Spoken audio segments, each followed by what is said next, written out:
Durante 13 años, Kamehiro Sakagawa se levantó todas las mañanas a las 3:30 para cortar madera de los ciruelos silvestres y almacenarla para el baño caliente. Luego corría al trabajo, laboraba activamente hasta la puesta del sol, volvía de nuevo a casa y encendía la hoguera para el baño. Ahora cobraba 2 centavos de dólar a los primeros 10 hombres que se bañaban y 1 centavo a los demás. Era evidente que al cabo del año ganaba algunos dólares, y como todos los obreros japoneses de Hanakai, contemplaba ansiosamente sus ahorros, que iban acercándose a la mítica suma de $400. Desde la llegada de los primeros japoneses en la década de 1880-1890, se había convenido que un hombre que pudiera regresar a Hiroshima con $400 en efectivo podía vivir en adelante como un samurái. Con $400 se aseguraban los obreros unos a otros. Un hombre podría comprar 3 buenos arrozales, construir una espaciosa casa, comprar todos los kimonos que necesitaría en el resto de su vida y vivir espléndidamente. Todos los obreros de las plantaciones estaban decididos a ser el primero en reunir la suma indicada, pero casi nadie lo logró. Era horrible cómo el dinero se deslizaba entre los dedos de un hombre bien intencionado. En el caso de Kamehiro, sus defectos no eran el juego, la bebida o las mujeres. No, eran mucho más costosos: la amistad y el patriotismo, que constantemente reducían sus fondos. Si un obrero se encontraba ante un problema aparentemente insoluble, recurría siempre a Kamehiro y le decía imperiosamente: necesito imprescindiblemente 82 centavos de dólar. ¿Por qué no se los pides al prestamista japonés de Kappa?, preguntaba Kagemiro. En Kappa, si pides 82 centavos de dólar, el día de cobro tienes que devolverlos con otros 82 centavos de interés, explicaba el obrero, por lo cual, generalmente, el pequeño Kamehiro tenía que dar el dinero. Algunos de los hombres japoneses habían empezado a traer esposas de Japón, y eso resultaba siempre costoso y constituía pesadas cargas sobre toda la colonia. Era necesario sacar fotografías en Kappa, pagar pasajes, viajar a Honolulu para completar los trámites y comprar el traje negro para el día de la boda. La suma total de los préstamos realizados por Kagemiro para contribuir a aquella felicidad conyugal de sus connacionales era cuantiosa. Y ese era el cuento de nunca acabar, pues en cuanto los novios se reunían, había que empezar a pensar en las criaturas que vendrían, lo que suponía nuevos gastos. Así, sus recursos eran sometidos a una constante sangría. Sin embargo, sus más importantes desembolsos eran debidos a su patriotismo. Si un sacerdote llegaba a Kauai para informar sobre la erección de un nuevo monumento de guerra, Kamehiro era siempre quien más daba. Además, contribuía a los presupuestos de la escuela y a la iglesia japonesas, y sobre todo a los gastos de los recitadores japoneses que pasaban periódicamente por las islas. Aquellos hombres eran el mayor gozo de la vida de Kamehiro, y cada vez que se anunciaba la llegada de uno de ellos, él trabajaba con mayor rapidez, en impaciente espera de la tarde del domingo, cuando toda la comunidad japonesa se reunía en algún bosquecillo de casuarinas, sentado sobre montones de hojas secas, para oír al recitador. A la 1:30 de la tarde, después que los japoneses habían consumido su almuerzo de sushi y sashimi, se colocaba en su lugar una plataforma movible cuyas tablas se cubrían con una tela. La multitud callaba de inmediato y el visitante de Japón, que generalmente era un hombre de edad y calvo, subía a la plataforma, hacía numerosas reverencias y luego se sentaba a la manera oriental ante un bajo atril. Durante unos momentos daba la impresión de estar orando y luego, Mientras tomaba su plegado abanico, comenzaba a canturrear. Hablaré ahora de la batalla de Ichinotani. Cuán terriblemente real era el heroísmo de Japón bajo las casuarinas. Cuán hermosas y leales eran las mujeres y cuán bravos los hombres. Y mientras la batalla llegaba a su trágica conclusión y los peones de la plantación lloraban silenciosos por los muertos, el recitador agregaba líneas que originalmente no figuraban en el poema épico, pero que se le había ordenado que recitase, por ser especialmente apropiadas para las colonias distantes de la patria, como la de la isla de Kauai.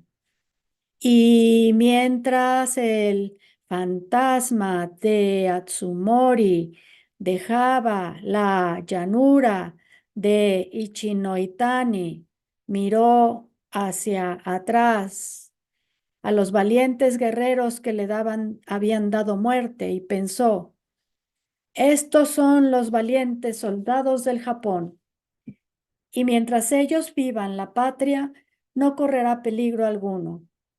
Pueden marchar kilómetros y kilómetros y atravesar toda clase de penurias. Pueden vivir casi sin comer para defender a su emperador. No temen a ningún enemigo ni retroceden ante tempestad alguna. Son los hombres más bravos del mundo y luchan por causas justas y por la gloria de Japón. Cuán fuertes son y cuán nobles. Qué hermoso es verlos en el campo de batalla. Oh, cómo ansío estar con ellos nuevamente. La emotividad de aquellos recitales era tan profunda que Kamehiro no conocía a un solo japonés que tuviera la intención de permanecer en Hawái. Todos trabajaban duramente 12 horas diarias por 73 centavos de dólar, ya que el salario les había sido aumentado, con la esperanza de regresar a Hiroshima con los 400 dólares y un brillante porvenir. Y aunque era evidente que la mayoría nunca podría ahorrar lo suficiente para volver, ni siquiera los más pesimistas reconocían que no abrigaban esperanzas. Una noche, a la terminación de un recital, el sacerdote budista pidió que se le escuchase y dijo, deseo que Kamehiro Sakagawa suba a la plataforma. El muchacho obedeció y el sacerdote proclamó solemnemente, el consulado de Su Majestad Imperial en Honolulu me ha encomendado que entregue este pergamino a Kamehiro Sakagawa en reconocimiento de sus contribuciones en favor de los bravos soldados que han perdido la vida en la catástrofe de Fukushima. Todo el Japón está orgulloso de este hombre. Para Kamehiro, aquellas últimas palabras no fueron vacías. Creía que todas las aldeas de su patria conocían su leal comportamiento y le era posible visualizar la llegada de la noticia hasta la casa de sus padres y ver cuán felices eran estos al enterarse de que su hijo era un japonés decente y patriota. Todo el Japón estaba orgulloso de él y para Kamehiro aquello era suficiente. Durante 13 años vivió de aquella manera, excitado por sus constantes contactos con Japón y con la esperanza de que un día no lejano conseguiría acumular los 400 dólares más el importe del pasaje de regreso a su amada patria. Pero un día de la primavera de 1915, Kamehiro oyó el canto de un pájaro. No era un ave marina, pues conocía los cantos de todas ellas. Tal vez procedía de Tahití, donde había estado invernando. Posiblemente pasaba de largo en vuelo a Alaska para vivir allí los meses de verano cuajados de insectos. No consiguió verlo, pero le oyó pasar y se detuvo de repente en medio del sembrado de ananás pensando, tengo 33 años y los días pasan a más velocidad que ese pájaro. Comenzó para él un periodo de terrible depresión y le llegó una visión que no le fue posible alejar. Vio a Yoko esperándolo en Hiroshima, junto a los arrozales, y la muchacha le tendía los brazos. Por primera vez no se levantó a las 3:30 y no atendió al baño caliente, labor que delegó en uno de sus compañeros. Deambuló pensativo, roído por un insaciable deseo, y en cierto momento pensó dirigirse a Capá y recorrer los burdeles, pero rechazó aquella idea y por fin consiguió llegar a la decisión que cientos de japoneses habían adoptado antes que él. Durante un tiempo olvidaré toda idea de regresar a Japón y utilizaré mi dinero en mandar a buscar a Yoko. Trabajaba entre los ananás cuando decidió aquello y eran solo las 2 de la tarde, pero abandonó las herramientas y salió como en un glorioso sueño al camino y por él llegó a Kappa, donde el proscrito Hashimoto tenía ahora una casa de fotografía y agencia de pasajes a Japón. Sofocando su orgullo, se acercó al renegado y le dijo: «Quiero sacarme una fotografía para enviarla a Japón». «Vuelve a tu casa y aféitate», dijo Hashimoto secamente. «Es evidente que quieres casarte. Me alegro por ti y te sacaré una excelente fotografía, pero primero tienes que afeitarte y ponerte el traje negro». «¿Cuánto me costará?», preguntó Kamehiro. «La fotografía, $3. El pasaje para tu novia, $70. Sus gastos de tren, vestidos y la fiesta de Hiroshima Ken, más o menos otros 70. Total, $143. Tal cantidad demoraría el ahorro de los $400 otros 3 o 4 años por lo menos. Y Kamehiro vaciló. «No sé», dijo. «Por favor, no se lo digas a nadie». «Yo no hago más que sacar fotografías, no hablo con nadie». «Es posible que vuelva», dijo Kamehiro. «Volverás», pronosticó Hashimoto, y luego, como lo hacía con todos los connacionales que le habían proscrito, añadió brutalmente: «Te casarás con tu novia y no regresarás nunca a Japón. Tienes que convencerte y resignarte a eso». «Volveré a Japón», respondió Kamehiro con decisión. «Me has hecho un favor, Hashimoto-san. Por un momento tuve un gran deseo de casarme y pensé, enviaré el dinero enseguida. Pero me has hecho saber lo que eso significa. Buenas noches. No volveré». Poseído por honda agitación, regresó al campamento y cuando llegó y vio aquel largo y lóbrego cobertizo en el que había vivido 13 años, corrió en busca de Ishii-san y le dijo: «Tienes que escribirme una carta para mi madre». «¿Piensas casarte?», preguntó el intérprete. «Sí». Inesperadamente, Ishii-san tomó de un brazo a Kamehiro y le confió: «Yo también he estado pensando en lo mismo. ¿Cuánto costaría eso?». «No mucho», exclamó Kamehiro excitado de nuevo.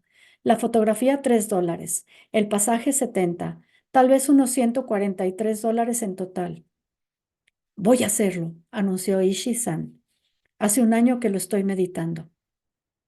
«Yo también», confesó Kamehiro, y se sentó en el suelo mientras Ishii-san sacaba los pinceles para escribir. «Querida madre, he decidido tomar esposa y más adelante enviaré mi fotografía para que puedas enseñarla a Yoko y ésta vea cómo soy ahora.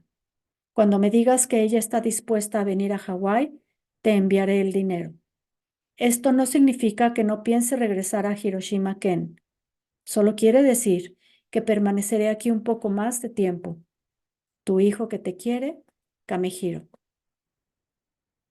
Tardó 9 semanas en recibir una respuesta a su carta y cuando llegó, Kamehiro quedó consternado por su contenido, ya que su madre le escribía: «Tienes que ser muy estúpido si crees que Yoko-chan podría estar esperándote todavía. Se ha casado hace 12 años y ya tiene 5 hijos, 3 de ellos varones. ¿Qué te hizo suponer que una joven que se respeta te iba a esperar? Pero eso no importa, Pues como puedes ver, te envío la fotografía de una linda muchacha llamada Sumiko, quien ha dicho que se casaría contigo. Es de nuestra aldea y será una encantadora esposa. Haz el favor de enviar el dinero. Una fotografía cayó sobre la cama con la imagen hacia abajo.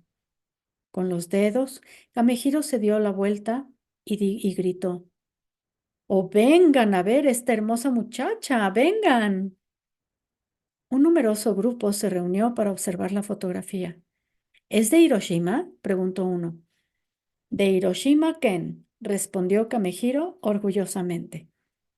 La fotografía causó un efecto deprimente en una persona, pues en un correo anterior Ishii-san había recibido la de la novia de que sus padres habían elegido para él.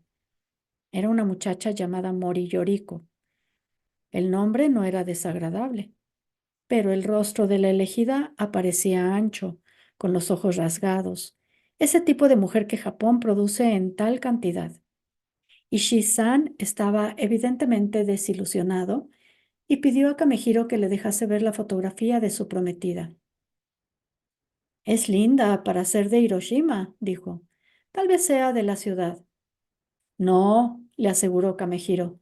Mi madre jamás me buscaría una muchacha de la ciudad. Al día siguiente, los dos futuros maridos pidieron prestado el traje negro, que era de propiedad colectiva del campamento, la corbata que lo acompañaba y la camisa blanca.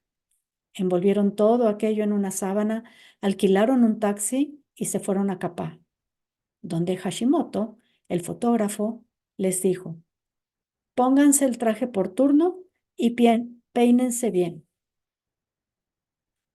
A fines de 1915, Ishii-san y Kamehiro recibieron noticia de que sus novias llegarían a Honolulu en el viejo carguero japonés Kyoto Maru.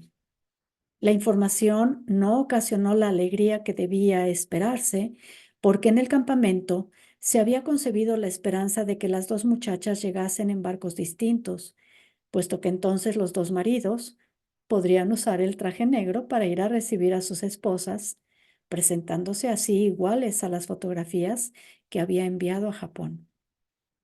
De este modo, solo uno de ellos podría lucir el traje, pero el otro tendría que presentarse con su gastada y sucia ropa de trabajo, lo que seguramente desilusionaría a la joven. Fue característico de Kamehiro, que dijo inmediatamente: puesto que tú sabes leer y escribir, te corresponde usar el traje negro. Y el campamento entero aprobó la solución, por considerar que era la más lógica. Los dos futuros maridos, alternativamente ardientes y asustados, partieron de Lihue en barco para Honolulu, y una vez llegaron a su destino, tomaron una habitación en una humilde taberna japonesa en la calle Hotel. Después de una modesta cena de arroz y pescado, salieron a dar una vuelta y quedaron impresionados al ver las mansiones de la calle Bretaña. En cambio, las sucias callejas del barrio chino les causaron repugnancia. Antes de retirarse a dormir esa noche, Ishii-san colocó ante sí las dos fotografías y se pasó mucho tiempo comparando a las dos muchachas. La desilusión que le había producido aquella jugarreta del destino se manifestó claramente en sus facciones. Mi madre no ha elegido muy bien, dijo. ¿No te parece extraño, Kamehiro, pensar que un gran barco viene navegando hacia Hawái para traernos unas mujeres con las cuales pasaremos el resto de nuestra vida? Estoy nervioso, confesó Kamehiro. Pero su nerviosismo de aquella noche no fue nada comparado con el que habría de experimentar durante los días siguientes, porque cuando el Kyoto Maru atracó en el muelle, los 7 japoneses que se habían reunido allí para recibir a las muchachas de las fotografías fueron informados por un funcionario. Nunca permitimos la salida de las mujeres de la cuarentena hasta los 3 días. ¿No nos permiten siquiera verlas?, imploró Ishii-san. No, está prohibido todo contacto. El tercer día, a la hora que se les había indicado, concurrieron a las oficinas de inmigración.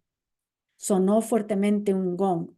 Se abrió una puerta y salieron las futuras esposas. Los plácidos rostros, bajo las abundantes cabelleras negras, miraban curiosamente al grupo de hombres. Lo primero que se oyó fue un semiahogado lamento. «¡Oh!», gimió una de las jóvenes. «Usted es mucho más viejo que en la fotografía que recibí». «Fue sacada hace mucho tiempo», explicó el hombre, «pero seré un buen esposo». Extendió la diestra y la muchacha, dominándose, inclinó la cabeza profundamente. Así quedó formada la primera pareja. La muchacha que seguía avanzó directamente hacia su hombre, sonrió y le hizo una profunda reverencia. «Soy Fumiko», dijo luego. «Tu madre te envía sus bendiciones». Y cogiéndose del brazo formaron la segunda pareja. La tercera muchacha era Mori Yoriko, la prometida de Ishii-san, y como éste temía, resultó mucho más robusta que él. Era una verdadera aldeana de la campiña de Hiroshima, de rojas mejillas, redondo rostro y ojos oblicuos. Por el hecho de saber que era menos hermosa que todas las demás, compensó aquella deficiencia con un decidido valor y un ardiente deseo de convertirse en una buena esposa. Encontró a Ishii-san y le hizo una profunda reverencia. «Señor Ishii», murmuró, «le traigo el amor de su buena madre». Y luego, sabedora de que era necesario inspirar confianza a su prometido, agregó en voz baja: «Seré una buena esposa». La última de las muchachas era Sumiko, la más linda de todas, y si se mostraba recalcitrante, ello no obedecía a falta de inteligencia, sino a la conmoción que experimentó al ver por primera vez a Kamehiro. Este no vestía el traje negro de la fotografía, ni tenía cuidadosamente peinados y engrasados los cabellos. Sus ropas eran las de un humildísimo campesino, y su rostro, serio, daba la impresión de ira y estupidez. Además, tenía por lo menos 2 veces la edad que ella esperaba. «No», exclamó imperiosamente, «este no es mi hombre».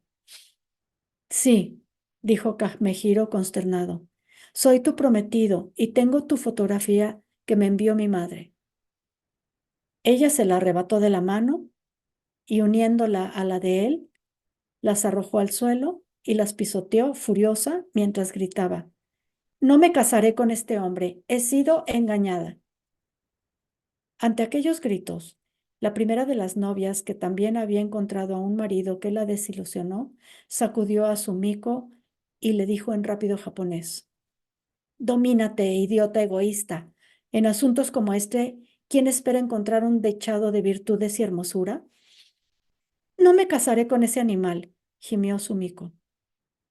La otra muchacha le propinó una sonora bofetada para decir luego: «Durante todo el viaje te has mostrado como una muchacha maligna y antipática.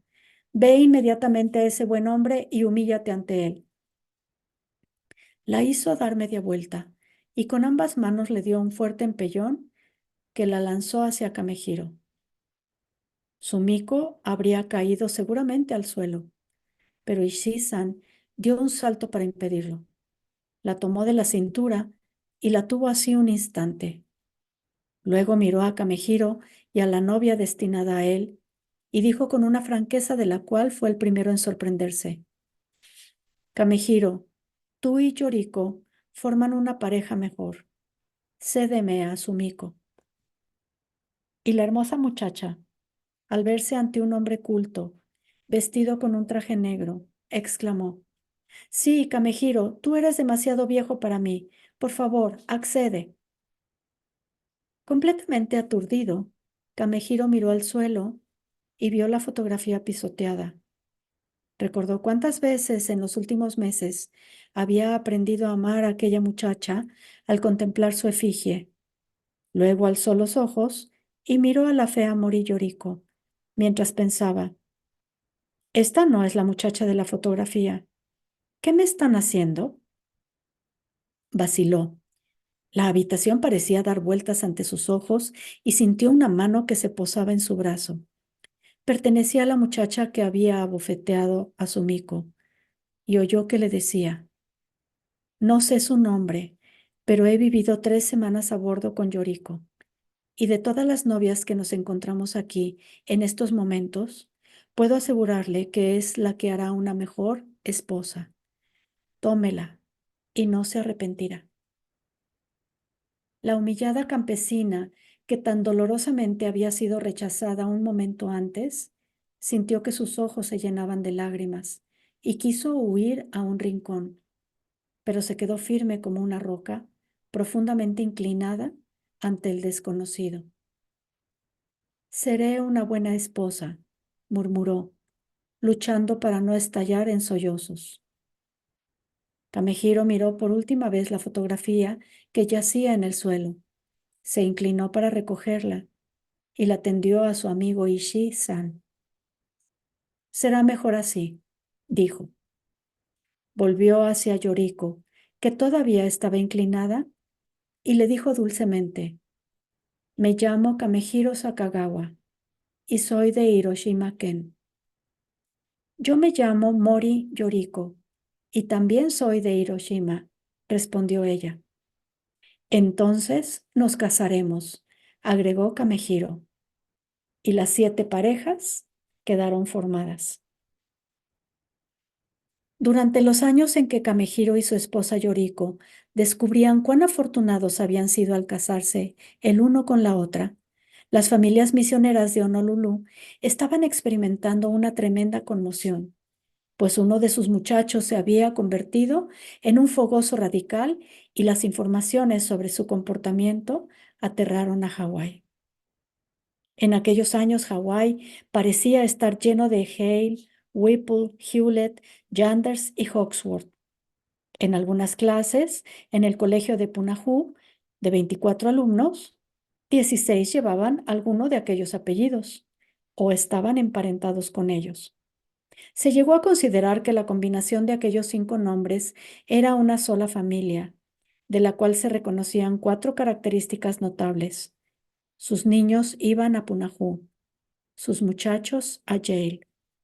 La familia hallaba invariablemente algún empleo sustanciosamente remunerado para cada hijo y esposo para cada hija. Por lo tanto, cuando uno de los descendientes se tornó radical, la familia experimentó un fortísimo golpe. Mientras había permanecido en Punahou, ese renegado había progresado satisfactoriamente. Era Hawksworth Hale, de 16 años, exteriormente un muchacho típico de su edad, ni alto ni bajo, ni grueso ni delgado, ni moreno ni rubio. Nunca había sido el primero de su clase, pero tampoco el último, y jamás se había destacado en sus hazañas de estudiante. Había intervenido en los deportes moderadamente, pero nunca llegó a campeón. El joven Hawksworth fue a Yale y en New Haven, el hasta entonces poco distinguido mozalbete iba a estallar en una prominencia que nadie podría haber sospechado. Por no haber malgastado sus reservas intelectuales en la escuela preparatoria, estaba en condiciones de manifestarlas en la universidad y gradualmente llegó a ser un distinguido estudioso y un pulido caballero. En los estudios obtenía notas mucho mejores que las de aquellos que lo habían superado en Punahou. Y en los deportes, capitaneó el equipo universitario de polo y fue director del de baloncesto. En la política estudiantil, alcanzó el honor de ser presidente de su año. Fue aquel joven tan insospechado quien se tornó en radical. Su revelación como tal sobrevino en su primer año, cuando un profesor, Albers, en Leipzig, estaba dando fin a una conferencia sobre la teoría del imperialismo con la siguiente astuta observación. La invasión combinada de la Iglesia Congregacionalista y los comerciantes de Boston al archipiélago de Hawái y su captura del mismo es la exacta contraparte de la violación de Tahití por la combinación Iglesia Católica Comerciantes de París. La prueba de esta analogía está, según creo, en la forma en que los misioneros que se dirigieron a Hawái, aunque sin llamar en su ayuda a los barcos de guerra norteamericanos, como lo hicieron los de Tahití con los barcos franceses, robaron por medios revolucionarios las tierras a los hawaianos y anularon a los verdaderos dueños de las islas, y éstas pasaron a su poder. En la clase del profesor Albers, además de Hawksworth Hale, estaban su primo Hewlett Chanders, dos Whipple y un Hewlett, pero esos otros descendientes de las familias misioneras se conformaron con mirar avergonzados hacia el suelo. Hawksworth no. Tosió y luego interrumpió audazmente. Profesor Albers, lo siento, pero sus expresiones están aquí equivocadas. Quiero decir que si bien lo que ha dicho sobre Tahití puede ser cierto, lo que se refiere a Hawái es completamente erróneo. ¿No se pone usted en pie cuando dirige sus observaciones a su profesor?, preguntó severo el conferenciante de Leipzig, enrojeciendo. Cuando Hawksworth se puso de pie, Albers consultó sus notas y empezó a citar una impresionante lista de referencias: los diarios de Ellis, Yards, Byrd, las investigaciones de Amesterfield, de Collier, Whipple, todos dicen lo mismo. Si es así, todos están equivocados, dijo Hawksworth. El profesor Albers se sonrojó y preguntó: ¿Cómo se llama usted, joven? Hawksworth Hale, señor. Ah, exclamó Albers riendo. Su testimonio en esta cuestión no es, por cierto, objetivo. Aquellas palabras despectivas incitaron a Hawksworth a formular una respuesta que enfureció al profesor. Usted ha citado a Jarves. ¿Lo ha leído usted, señor? Jamás cito autores a los que no he leído, dijo Albers severamente. Jarves, añadió Hawksworth, era amigo de algunos de mis antepasados, y todos lo estimaban mucho, porque fue el primer observador imparcial que defendió a los misioneros, y he leído todo cuanto escribió, en los papeles originales, de su puño y letra. Lo que él ha escrito, señor, no está de acuerdo en nada con la tesis que usted ha expuesto. La clase terminó en casi un escándalo, y durante algunas semanas la palabra misionero tuvo una curiosa fuerza propia en Yale. El profesor Albers, incitado por su joven adversario, reunió una impresionante batería de críticos anticlericales cuyas burlas contra todas las iglesias y su nefanda habilidad para capturar las tierras de los países atrasados agradaron a los jóvenes iconoclastas de entonces, y por espacio de varias duras semanas, el profesor triunfó, y en los dormitorios llovieron las famosas burlas contra los misioneros de Hawái. Llegaron a las islas para hacer el bien, y lo hicieron, pero para sí, decía una de aquellas mofas. No es extraño que las islas quedaran más aligeradas cuando se fueron los misioneros. Estos robaron todo lo que veían, decía otra. ¿Y otra? Enseñaron a los nativos a vestir trajes y a firmar arriendos. Pero la más dura de todas: antes de que los misioneros llegaran a Hawái, había 400,000 nativos desnudos, pero felices en las montañas, que se mataban entre sí, practicaban el incesto y comían bien. Cuando los misioneros llevaban algún tiempo allí, quedaban solo 30,000 nativos, bien vestidos, que vivían miserablemente, hacinados a lo largo de la costa, despojados de todas sus propiedades. En las clases dictadas por el profesor Albers, aquellos razonamientos se hicieron muy populares, y por primera vez Yale, la fuente de los misioneros, adoptó una actitud seria respecto a lo que aquellos habían realizado realmente. En aquellos emocionantes días era muy desagradable ser un Whipple o un Hewlett, pues el hecho, a menudo citado, era que el doctor John Whipple había abandonado la iglesia para convertirse en millonario, y Hewlett lo hizo para robar tierras a los indefensos nativos. En la quinta semana de la investigación intelectual, Hawksworth Hale, entonces un joven de 19 años, pidió tiempo para leer a la clase los resultados de una labor que había estado realizando por su cuenta. Y en frías y desapasionadas frases, desarrolló esta tesis. En la tercera década del siglo pasado, una serie de pequeños barcos de vela llevaron misioneros a Hawái. Un total de 52 ministros ordenados llevados a las islas a un costo de $1.200.000. Al cabo de casi 30 años de servicio religioso y social en las islas, los misioneros no poseían tierra alguna, a excepción del caso de Abraham Hewlett, que se había casado con una dama hawaiana, en cuya familia las posesiones habían sido conservadas siempre a su nombre, velando por el bienestar de su pueblo. Los Whipple no poseían ni el más pequeño terreno, y lo mismo podía decirse de los Hale, con la excepción, en años posteriores, de unos cuantos terrenos en los cuales habían construido sus hogares.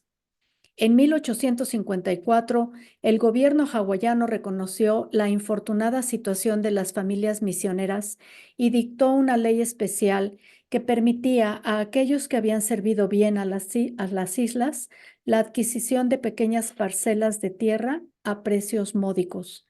Y el gobierno hizo eso, profesor Albers, porque tenía miedo, no de las familias misioneras que se apoderaran de las islas, sino de que regresaran a los Estados Unidos y se llevasen a sus descendientes consigo.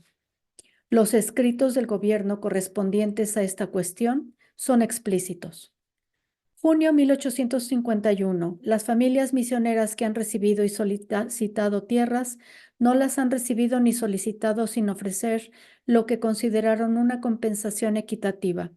En los casos en que el gobierno de Vuestra Majestad otorgó esas solicitudes, lo hizo en las mismas condiciones de otras comunes. No puede decirse que los misioneros, por serlo, no han tenido el mismo derecho a adquirir tierras en las mismas cantidades y a los mismos precios que quienes no son misioneros. Pero además de lo que les corresponde estrictamente en justicia, en gratitud por los grandes beneficios conferidos por ellos a nuestro pueblo, toda consideración de estricta justicia, dada la rápida disminución de la población nativa, está en favor de hacer lo posible para que no retiren a sus descendientes de estas islas. Nos proponemos dictar una resolución oficial en la que se declare la gratitud de esta nación a los misioneros por los servicios que han prestado y asegurar que sus descendientes permanezcan en estas islas. Doctor Albers, las provisiones de esa resolución fueron cumplidas y la comisión investigadora comprobó que los misioneros que habían trabajado tanto tiempo en Hawái habían adquirido tan poco que la comunidad en general aplaudió la provisión del gobierno en el sentido de que todo misionero que hubiese servido a las islas durante 8 años recibiese autorización para adquirir 225 hectáreas de tierras de propiedad de aquel a un precio de 50 centavos de dólar menos que el precio común para cualquier otro hombre blanco, puesto que el precio vigente entonces era de $1.45.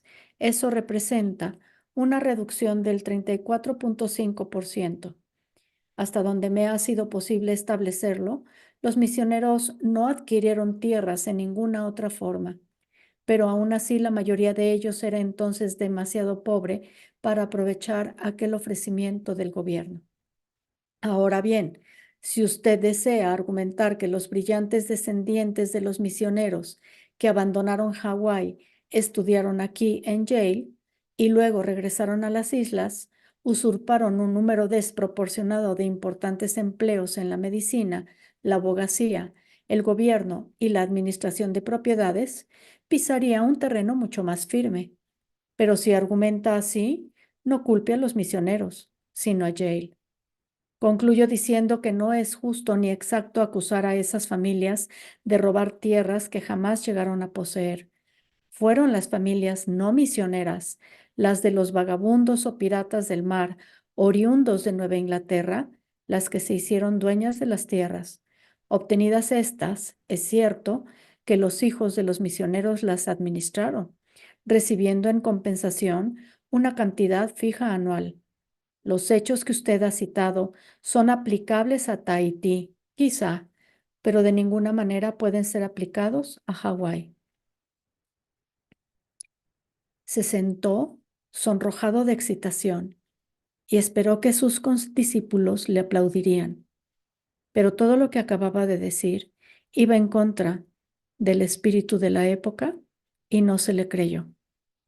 Y el muchacho comprendió que se había colocado en una situación difícil ante el rectorado de la universidad. De este modo, la primera aventura de Hawksworth Hale en materia de debates públicos fue un lamentable fracaso, pero sus estudios le habían revelado a sus antepasados, en virtud de lo cual, por muy ingeniosas que fueran las burlas lanzadas contra los misioneros, él sabía cómo eran los hechos reales, y ese conocimiento le fortificó de diversas maneras y le convirtió en un hombre más firme. Su preocupación por las investigaciones de la historia hawaiana desarrollaron un concomitante accidental que escandalizó a todo Yale y provocó su temporal retiro de la universidad. Estaba un día en la biblioteca leyendo la colección de un antiguo diario de Honolulu, el Polinesio, pues deseaba refrescar su mente sobre lo que el excitante director de aquella publicación había escrito realmente sobre los misioneros. Buscaba la parte en que el cónsul británico había azotado al pobre Jarves con un látigo por defender a Hawái contra las intrusiones británicas. Y al leer, empezó a reír mientras se decía, Jarves tiene que haber sido un joven como yo. Y sintió una gran simpatía hacia el extraño periodista que tan amigo había sido de Hawái y los misioneros. Y de pronto leyó el nombre otra vez, James Jackson Jarves. ¿No había oído aquel nombre relacionado con una ocupación distinta? Salió presuroso de la biblioteca y se dirigió al Salón de la Pintura, donde se hallaba una de las glorias de la Universidad de Yale, la colección de obras maestras antiguas de pintores italianos, coleccionadas por un hombre llamado James Jackson Jarves, que había vivido en Florencia en la década de 1850-1860. Hawksworth paseó ante aquellas muestras de pintura de una era que no podía comprender, y al mirarlas se dio cuenta de que habían sido coleccionadas por un hombre que las amaba, y preguntó al encargado de aquel museo, ¿quién era ese Jarves? El encargado respondió, un escritor norteamericano que vivió en Florencia a mediados del siglo pasado, a su modo un hombre eminente y sin duda el primer crítico norteamericano de pintura. ¿Vivió en alguna época en Hawái? No, pero en sus últimos años de vida escribió el primer libro que se haya editado en inglés sobre la pintura japonesa. Tiene que haber vivido en Oriente, aunque no tengo pruebas de ello. Hawksworth Hale estaba confundido. Parecía extremadamente improbable que dos hombres de carácter tan disímil como el enérgico periodista hawaiano y el pulido y cultísimo crítico de pintura italiana tuviesen el mismo nombre y los dos apellidos y no fuesen la misma persona. Por lo tanto, continuó sus investigaciones y descubrió, por fin, que Jarves no había podido triunfar financieramente con su diario en Hawái y se había ido, asqueado, a Florencia, donde se convirtió en el primer gran coleccionista norteamericano de cuadros, el primer filósofo norteamericano de la pintura y el primer escritor sobre la estética japonesa. No está tan mal para un muchacho hawaiano, se dijo. Y entonces Mientras investigaba las circunstancias extrañas en que Yale había adquirido los cuadros de Jarves, quedó aterrado ante las sucias tretas que había empleado la universidad para robar aquellas obras maestras. Se olvidó inmediatamente de todo cuanto se refería a los misioneros y comenzó a escarbar en los hechos de 1871, año en que el ex periodista y director de El Polinesio tenía 53 años de edad y estaba muy necesitado de dinero. Yale le había prestado $20,000 con la garantía de los cuadros, y como no le fue posible devolver aquella suma, la universidad remató la colección públicamente. 119 obras maestras que en total valían más de $70,000 entonces, y que en 1917 cualquier conocedor habría adquirido en más de 1,000,000. Pero el rectorado de la universidad había advertido secretamente a los posibles compradores que cualquier oferta que hicieran tendría que ser por todo el lote, y el día del remate no hubo interesados, por lo cual Yale adquirió la colección por la suma que Jarves debía. «Esto es escandaloso», exclamó Hawksworth, y de inmediato escribió una extensa carta al diario de la universidad preguntando cómo era posible que una institución de los antecedentes honorables de Yale hubiese conspirado con tan malos recursos para adueñarse de aquel tesoro. Y se produjo el gran escándalo.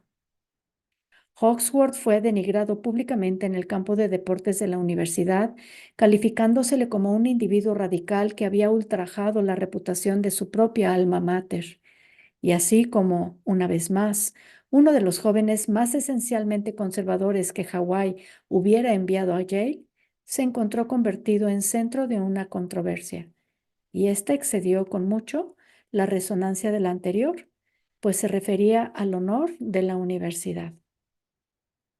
En lo más enconado de la discusión, el diario de Yale ideó una manera lógica por la cual Hawksworth podía presentar sus excusas, pero igual que se había negado a inclinarse ante los datos erróneos que había esgrimido el profesor Albers sobre Hawái, en esta ocasión se negó a disculpar lo que Yale había hecho a su tan querida figura, el director de El Polinesio. Yale había robado los cuadros y Hawksworth reiteró rotundamente sus acusaciones. Y entonces, una tarde, a última hora, mientras recorría desconsoladamente la colección de obras de arte, un nuevo pensamiento acudió a su mente. En realidad a Jarves ya no le importa que Yale haya robado o no sus cuadros, de la misma manera que no importa si los misioneros robaron tierras en Hawái o no.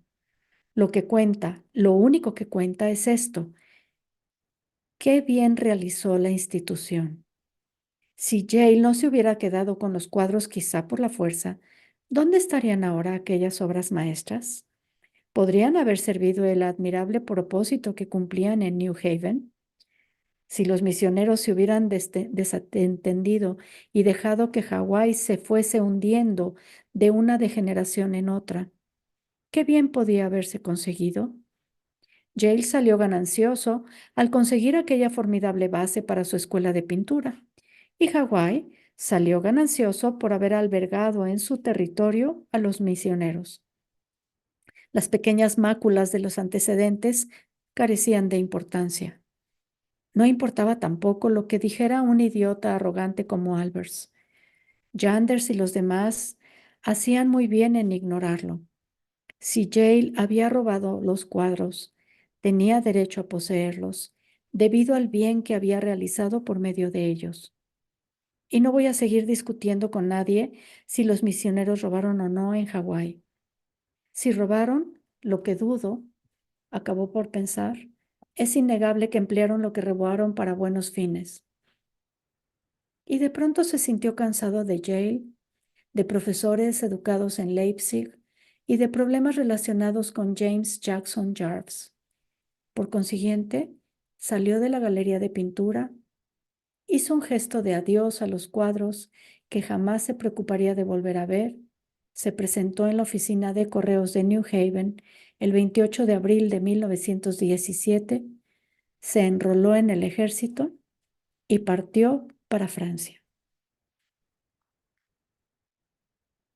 El 19 de agosto de 1916 ocurrió un hecho que habría de modificar la historia de Hawái, pero como ocurre con la mayor parte de tales hechos, no fue reconocido entonces.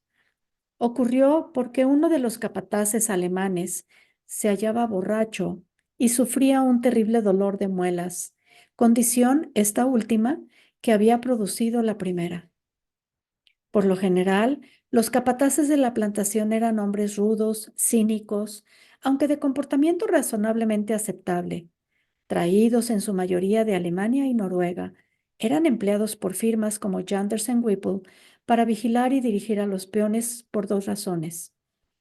Era inconcebible que un oriental pudiese ascender a una posición que no fuese la de simple peón, en parte porque muy pocos aprendían el inglés y en parte porque ninguno de ellos tenía intención de quedarse en Hawái, pero principalmente porque los jaoles no podían imaginar a un chino o a un japonés en una posición de autoridad.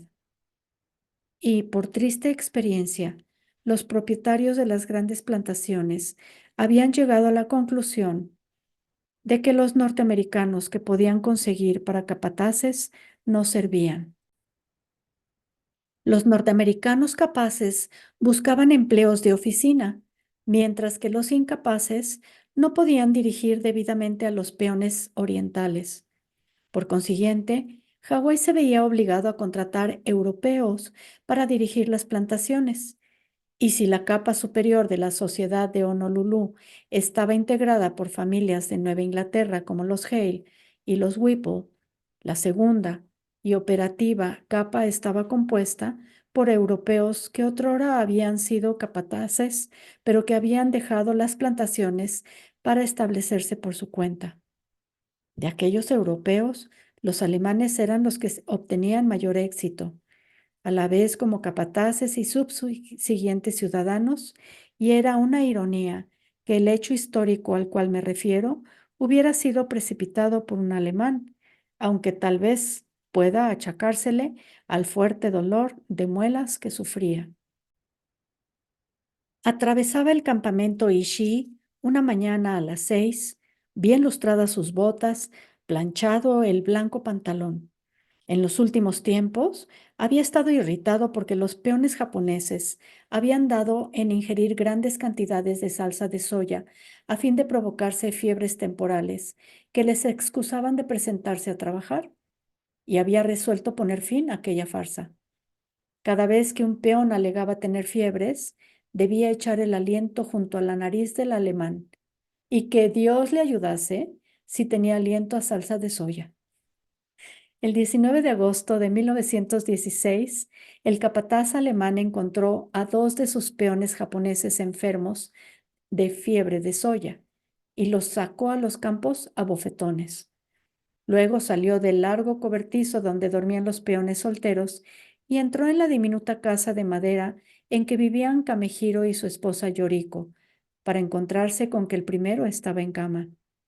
El capataz no se detuvo a recordar que en los últimos 14 años Kamehiro jamás se había pedido un día libre por enfermedad, por lo cual no era probable que ahora fingiese. Lo único que vio el alemán fue a un japonés en cama y que decía tener fiebre. «Échame el aliento», gruñó el capataz, acercando su nariz a la boca del enfermo. Kamehiro, que ni siquiera conocía aquella treta de la salsa de soya, no entendió al alemán, lo cual convenció a éste de su perfidia. Sacudiendo al pequeño obrero, volvió a gritar: «¡Échame el aliento!». Y como Yoriko, apenada al ver enfermo a su marido, le había bañado primero y luego le alimentó con un plato de arroz y salsa de soya, el inequívoco olor de aquella fuerte salsa negra hirió la pituitaria del capataz. Inmediatamente arrastró al enfermo fuera de la cama y empezó a castigarlo con el látigo que siempre llevaba consigo casi todos los lunes. Había propinado ya una docena de latigazos, ninguno de ellos muy efectivo debido al poco espacio que tenía para mover los brazos. Cuando se dio cuenta del comportamiento de la señora Sakagawa y la congestión que se observaba en el rostro de Kamehiro, y sospechó que la enfermedad pudiera no ser fingida, pero había iniciado una acción específica y no fue capaz de suspenderla. Vístete, gruñó. Mientras el aturdido Kamehiro, enfermo por primera vez desde su llegada a Hawái, se iba vistiendo, el capataz lo vigiló atentamente, empuñando el látigo. Sacó al muchacho de la casa y lo empujó hacia los cultivos de ananás, mientras anunciaba a los demás: salsa, soya, piliquia, pau, mucho pau. Kamehiro, que tenía una fiebre alta, trabajó hasta el mediodía, pero por fin cayó de rodillas. Se está desmayando, exclamó un japonés, y el trabajo se detuvo mientras dos peones llevaban al enfermo a su choza. El capataz, asustado por el cariz que tomaban las cosas, corrió a buscar al médico de la plantación, a quien dijo: tienes que declarar que es fiebre de soya. Tenemos que declarar los dos lo mismo. El médico, un viejo que se había mostrado incapaz de desempeñar otro empleo, comprendió, pero al examinar a Kamehiro, se aterró ante la fiebre y antes de anunciar que el hombre fingía hallarse enfermo, le suministró una buena dosis de alcohol. Luego apoyó la declaración del capataz y prorrumpió en una extensa catilinaria en argot sobre los males que provocaba la salsa de soya. Pero cuando se alejó acompañado del capataz, dijo: ese maldito amarillo no morirá esta vez, pero tenga cuidado porque a veces están enfermos de veras. ¿Y cómo puede saberse?, preguntó el alemán, pero en lo que a él se refería el incidente quedó terminado. Para él, pero no para Kamehiro. Durante 14 años había dado a su patrón esa clase de lealtad que se espera de los japoneses hacia sus superiores. Sin embargo, ¿qué le ocurría ahora? Cuando bajó la fiebre, dijo a sus más íntimos amigos: lo peor no fue el látigo, a pesar de que lastima, sino que cuando caí al suelo me dio una patada, con la bota. Si un juez hubiera preguntado al capataz si aquello había ocurrido en efecto, no habría sabido responder, pues para él una patada carecía de importancia. Pero para un japonés era un insulto imposible de soportar, y fue inútil que los amigos de Kamehiro le argumentaran que una patada no es peor que un látigo. Sabía que en los recitales épicos japoneses la escena más terrible se producía cuando el villano, después de haber derribado al héroe, le aplica un buen puntapié, pues ese era un ultraje que solamente podía vengarse con la muerte del ofensor. ¿Te dio una patada?, preguntó en voz baja uno de los peones de más edad. Sí. Un ignorante e inculto alemán darle una patada a un japonés. Sí, todo Japón se avergonzará de ese día, sentenció el otro. Cuando Kamehiro quedó solo con su esposa, se volvió hacia la pared y comenzó a llorar. No podía comprender lo ocurrido, pero sabía que era imperativo que él se vengase de alguna manera.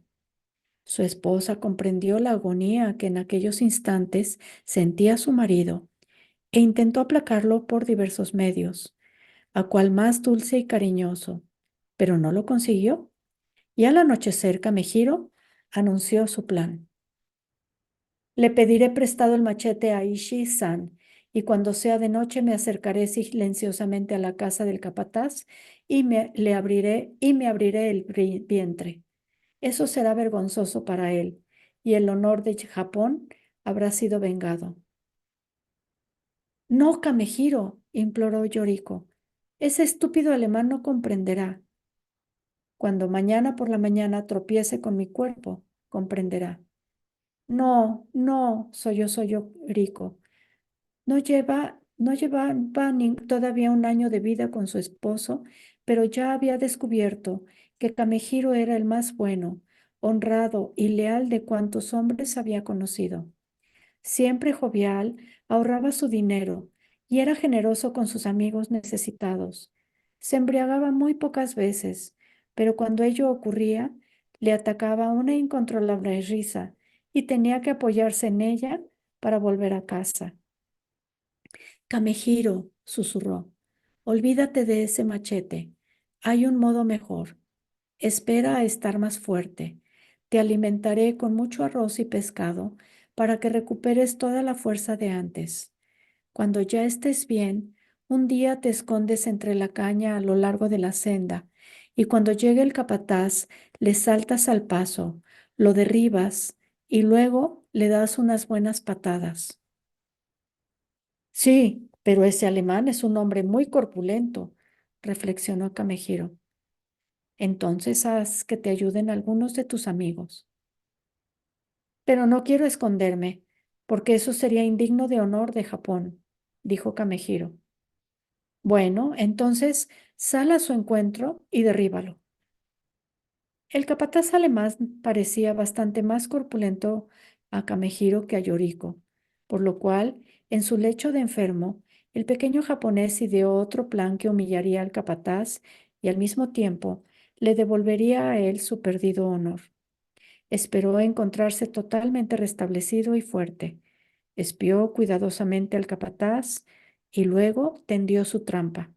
Se plantó en una senda por la cual tenía que pasar el alemán para dirigirse a las oficinas.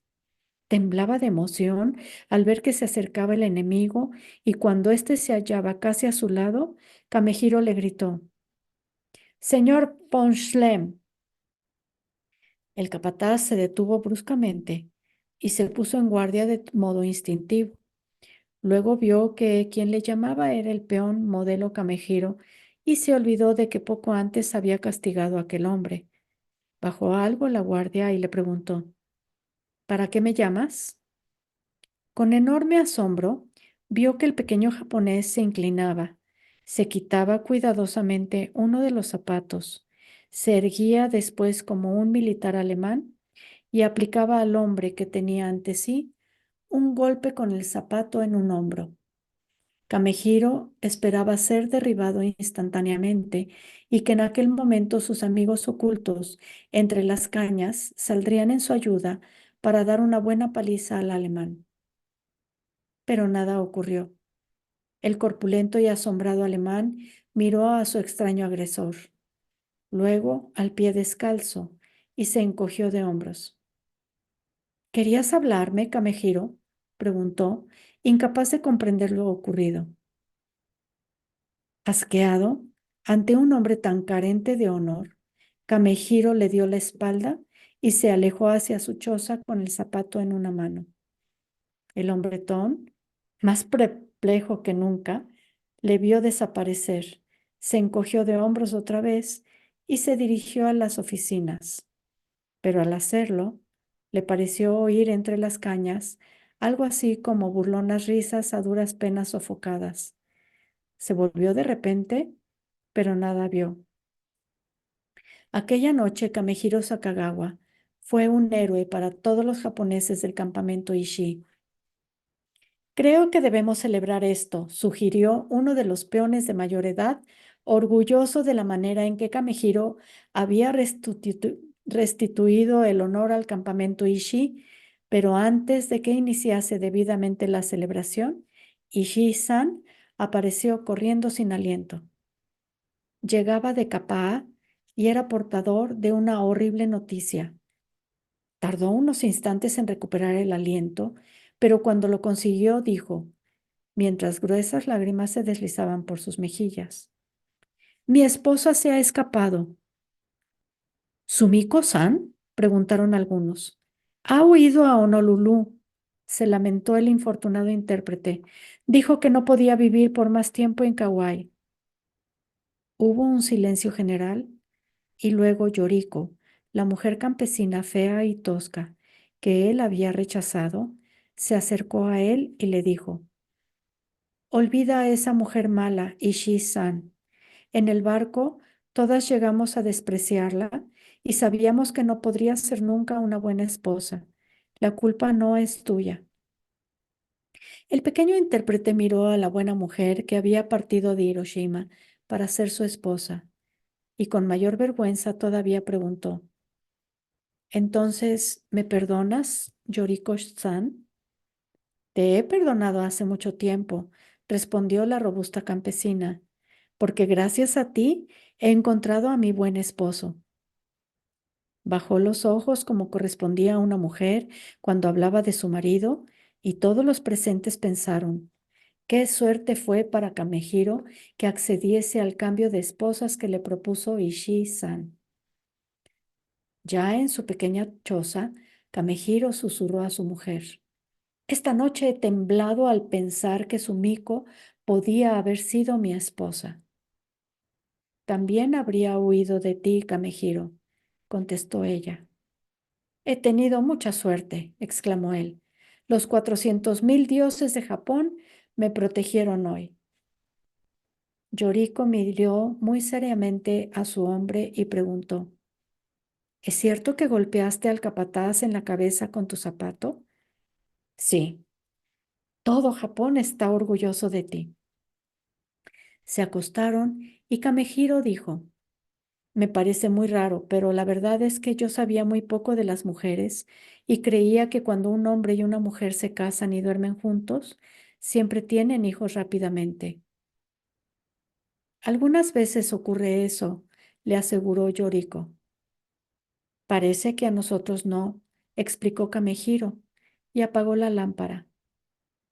Tendremos que trabajar más intensamente, replicó Yoriko en la oscuridad.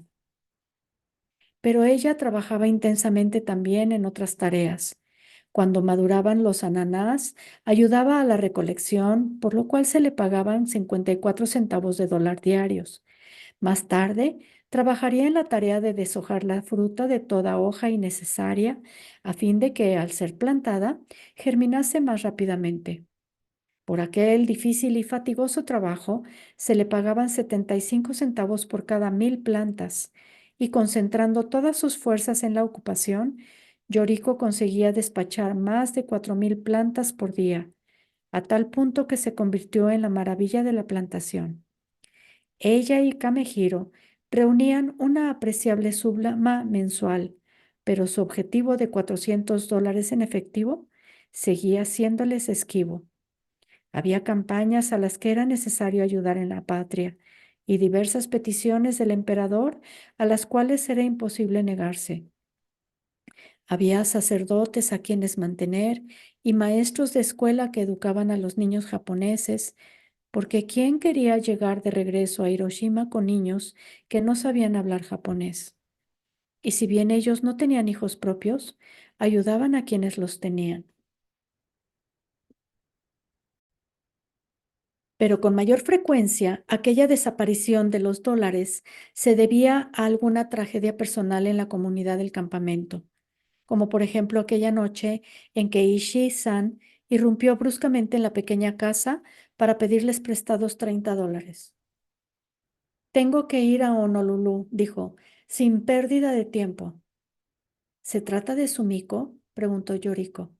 Sí, Hashimoto-san, el fotógrafo de Kapaa, fue a Honolulu a comprar una cámara fotográfica nueva y se enteró de que el hombre que se llevó a Sumiko la ha abandonado en la ciudad y ella no terminó la frase. ¿Está trabajando en uno de los burdeles? Preguntó Yoriko fríamente. Ishii-san asintió y ocultó el rostro entre las manos, humillado.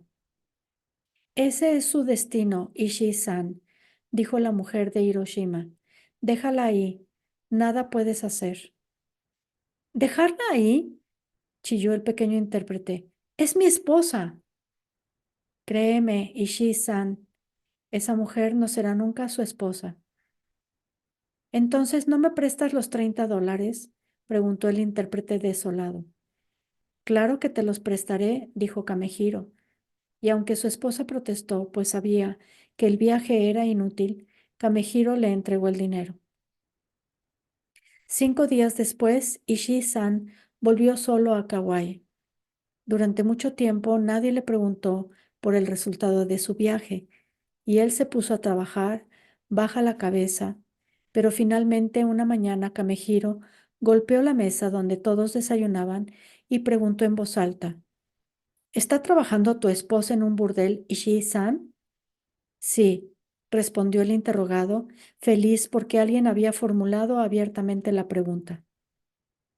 Entonces, a su debido tiempo, te divorciarás de esa mala mujer, ¿verdad? Sí, estarás mejor divorciado, dijo Kamehiro, pero no te olvides de que me debes $30. Los hombres rieron y esas fueron las últimas palabras que se oyeron en el campamento Ishii sobre Sumiko. Pero algunas veces en el muelle, Kamehiro, fascinado por el peligro al cual había escapado a duras penas, preguntaba a los marineros que llegaban de Honolulu: ¿Saben qué le ha ocurrido a esa muchacha Sumiko? Y finalmente se enteró de que había regresado a Japón. Aquella noche, cuando iba a decirle a su esposa Yoriko la novedad, ella le interrumpió para anunciarle: Vamos a tener un hijo, Kamehiro. Se quedó inmóvil y todo pensamiento sobre Sumiko se desvaneció. ¡Un hijo!, gritó con explosivo júbilo. Lo llamaremos Goro. ¿Por qué Goro?, inquirió Yoriko, siempre práctica. Ese no es un nombre apropiado para un primogénito. Lo sé, reconoció Kamehiro, pero hace años decidí que mi primer hijo se llamaría Goro. Es un lindo nombre. Y así lo convinieron los dos.